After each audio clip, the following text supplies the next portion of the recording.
Hi guys! So ano nga bang gagawin natin sa ating YouTube settings kung ang videos natin ay ayaw natin na nada-download ng iba? Meron kasi yung isang positive na impact para sa ating videos. Kapag ayaw natin na nada-download yung ating video, magiging siya ng views. Kasi kung halimbawa ang video natin is tutorial about sa cooking, kung paano magluto, imbis na i-download nila, papanoorin nila ng live yung ating videos.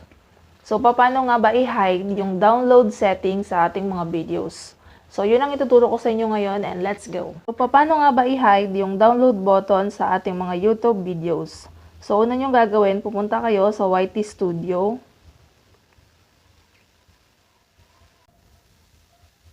And then, hanapin nyo yung videos na gusto ninyo na naka-hide yung download button.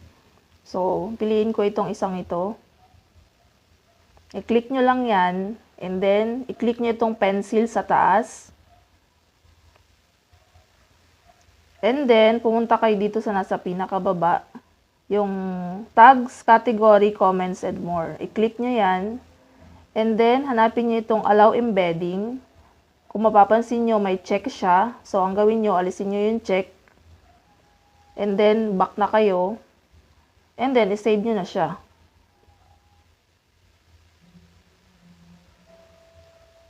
So, punta tayo ngayon sa YouTube para makita natin kung meron pa bang download button yung video na yun.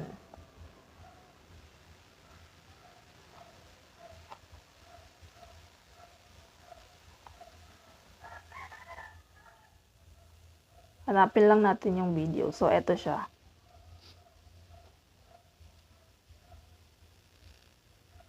Ayan, kung makikita nyo wala, dito sa baba, wala.